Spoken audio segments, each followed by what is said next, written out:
Durant les 3 années de sa vie terrestre, le Seigneur Jésus s'est entretenu de toutes sortes de sujets avec ses disciples.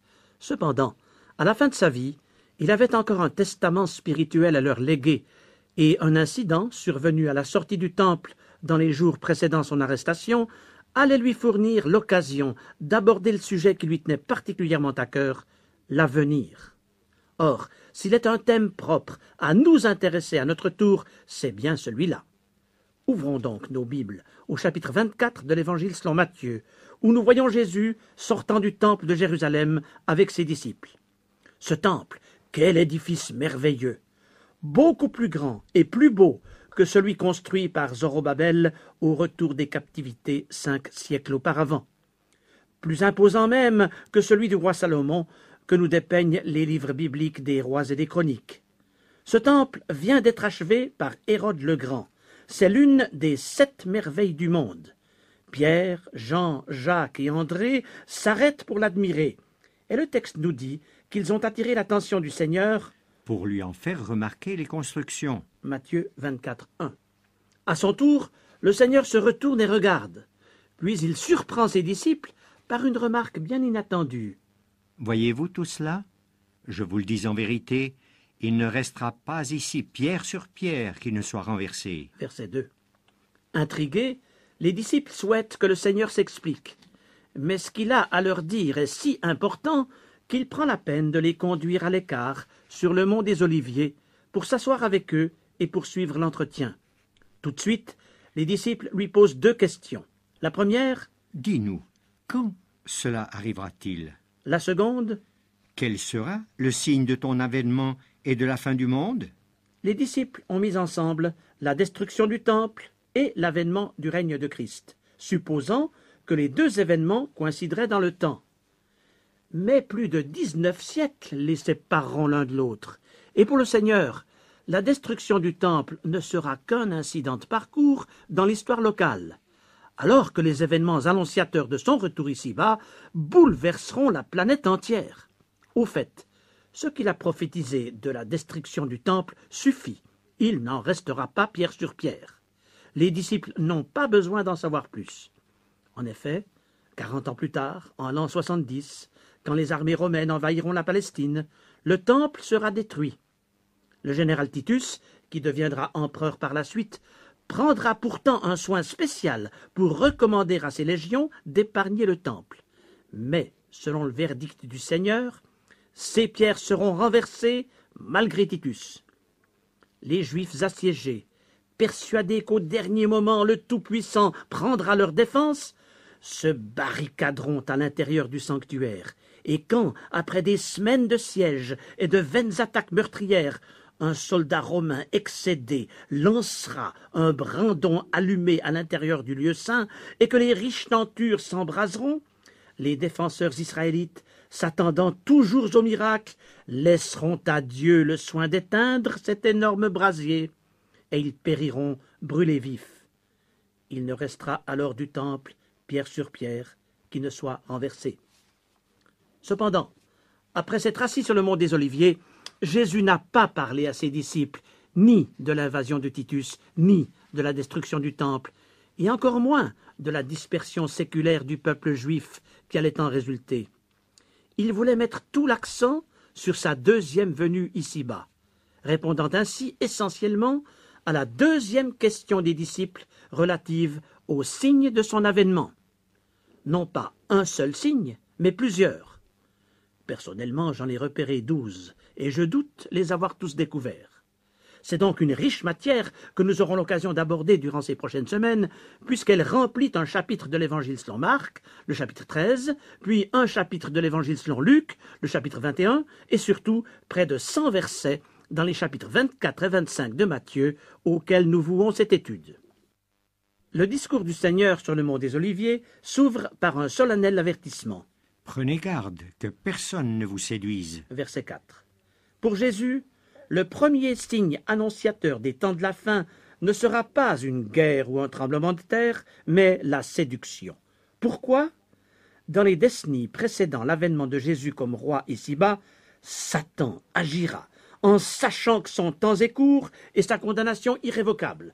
Aussi redoublera-t-il d'ardeur et de ruse en jouant ses dernières cartes pour fourvoyer ses victimes.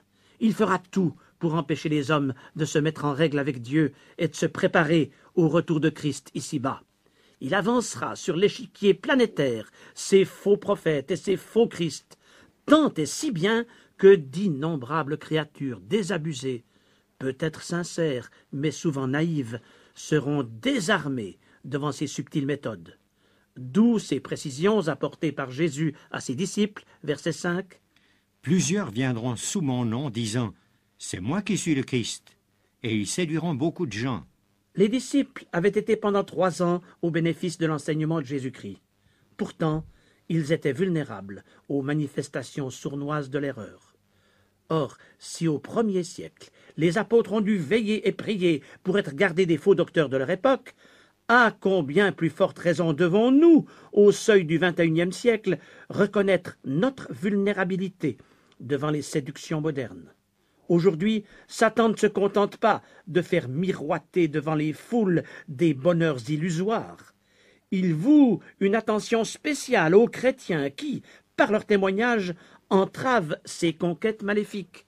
Aussi cherche-t-il à les troubler, les ébranler et amoindrir leur résistance spirituelle pour ensuite mieux les fourvoyer dans des voies où ils s'égareront à poursuivre des chimères pendant que lui-même subjuguera le monde.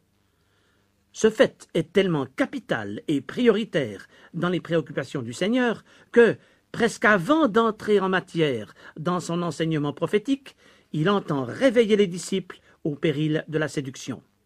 C'est un peu comme si, à ses yeux, la séduction était le plus important des signes des temps de la fin, faisant pâlir tous les autres. Est-ce étonnant alors que les apôtres, devenus par la suite les écrivains sacrés du Nouveau Testament, aient été unanimes pour considérer la séduction comme une caractéristique essentielle des derniers temps. Écoutons saint Paul. L'Esprit dit expressément que, dans les derniers temps, quelques-uns abandonneront la foi pour s'attacher à des esprits séducteurs et à des doctrines de démons, par l'hypocrisie de faux docteurs portant la marque de la flétrissure dans leur propre conscience. Première épître à Timothée, chapitre 4, versets 1 et 2. Et l'apôtre Pierre déclare : Il y a eu parmi le peuple de faux prophètes, et il y aura de même parmi vous de faux docteurs, qui introduiront sournoisement des sectes pernicieuses, et qui, reniant le maître qui les a rachetés, attireront sur eux une ruine soudaine. Plusieurs les suivront dans leur dérèglement, et la voie de la vérité sera calomniée à cause d'eux. Deuxième épître de Pierre, chapitre 2, versets 1 et 2. Même son de cloche dans l'épître de Jude, versets 3 et 4. Je me suis senti obligé de vous exhorter à combattre pour la foi qui a été transmise aux saints une fois pour toutes, car il s'est glissé parmi vous certains hommes qui changent la grâce de notre Dieu en dérèglement et qui renient notre seul Maître et Seigneur Jésus-Christ. L'erreur se glisse donc en pleine Église. Les faux apôtres se mêlent aux vrais disciples, se camouflant derrière un amour trompeur pour déformer le message de l'Écriture sainte et interpréter de manière tendancieuse certains passages de la Bible. Pourtant, la sonnette d'alarme n'a cessé de retentir. Éprouvez les esprits pour savoir s'ils sont de Dieu. Premier épître de Jean, chapitre 4, verset 1. Malheureusement, beaucoup de chrétiens mettent aujourd'hui cette sonnette d'alarme en sourdine. Au lieu de rechercher en priorité le don du discernement, ils se lancent à la poursuite de dons spirituels douteux. Et l'on préfère souvent le spectaculaire à la vie spirituelle réelle, l'émotion à la foi, l'autorité de l'expérience à celle de l'Écriture sainte. Ah, reconnaissons en cet instant à quel point l'exhortation solennelle « Prenez garde que personne ne vous séduise » nous concerne chacun personnellement. Chers auditeurs, auriez-vous subi, consciemment ou non, l'anesthésie des séductions de l'heure présente? Auriez-vous été troublés par une interprétation qui ne cadre pas avec ce que l'apôtre appelle la foi transmise aux saints une fois pour toutes? Jude, verset 3. c'est-à-dire la présentation équilibrée du message biblique considéré dans son ensemble? Ou bien, ne seriez-vous pas au clair sur tel ou tel point de doctrine, et souhaiteriez-vous l'explication d'un texte de la Bible particulièrement malmené par les faux docteurs de notre époque? Faites donc appel à des serviteurs de Dieu qui peuvent vous aider de la bonne manière. Je suis personnellement reconnaissant aux conducteurs spirituels qui m'ont aidé lorsque j'en avais besoin. Alors, soyons assez humbles pour crier au secours quand nous ne savons pas où est la vérité ou quand nous ne savons plus